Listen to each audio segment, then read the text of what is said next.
MotorWeek is made possible by Auto Value and Bumper to Bumper and TireRack.com.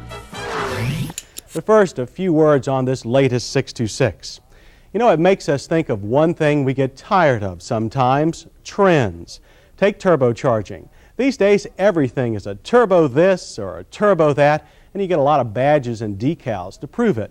Well, this Mazda 626 GT Turbo doesn't have that problem. It looks just about like any other 626, and you don't even have to call it a turbo, since all 626 GTs are turbos. And during its 2-week stay here, we found plenty of other things to call it too. Most of it good, just like our experience with the 626 touring sedan that we drove 26,000 miles in a long-term test 2 years ago. Since then, there have been lots of changes to the whole 626 line. You still have your choice of 3-, 4-, and 5-door body styles, but now they're all cleaner looking with flush headlights and air dams. But here's the big news: the $13,195 GT version of the 626. And this is the part that really makes it so special: a turbocharger. And that solves the most nagging criticism we had of our earlier 626, a lack of power. Well, not anymore. The GT's turbocharger is water-cooled and computer-controlled. Plus, the 2-liter 4-cylinder has electronic multi-port fuel injection. Total output is 120 horsepower and 150 pound-feet of torque. That means the front-drive 626 is pretty fast.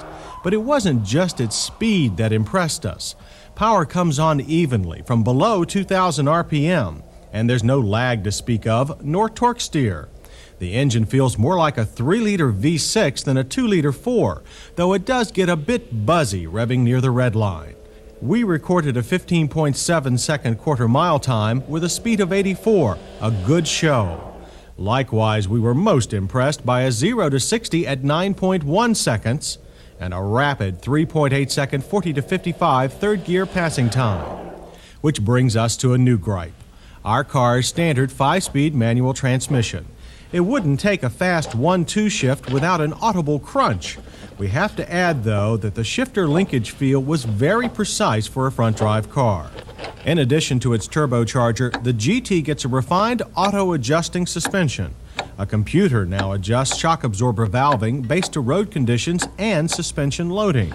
As before, the shocks have a driver-controlled manual override with sport and normal settings. Also, as before, in our low-speed slalom, we couldn't tell much of a difference between normal or firmer settings. But we could tell the GT's handling was better than other Japanese sedans with similar systems. That's because Mazda doesn't try to hide overly soft springs with stiff shock valving. So when you really push the car hard, there are no surprises, so cornering power is high. The only qualm here: the boost pump on the variable ratio power steering can be beaten with a fast maneuver. The GT dives slightly into curves at low speeds, but it will push its tail out gently in a high-speed lane change. Overall, there is plenty of control, and always with enough warning to recover. Mazda didn't skimp on the GT's brakes either. While lesser 626s get drums at the rear, the GT gets disc brakes at all 4 corners. Stops were inspiring, with a firm feel from the pedal and a short 100-foot average from 55 over 6 stops. Inside, the GT gets most 626 options as standard equipment, including striped velour upholstery and a 9-way adjustable driver's seat with plenty of lateral support. It has both coarse and fine adjustments for seat rake, too. For readouts on the dash, there's not as much attention to detail, which means no oil pressure or volt gauge. A digital package is optional if you must. However, in other places on the dash, there may be too much detail. At least the oscillating vents are fun to watch. We prefer this standard detail: a stereo cassette player with 100 watts of power.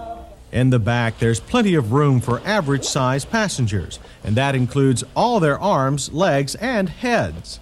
But they won't get to operate the window controls unless the driver wants them to, thanks to this child-resistant console-mounted lockout.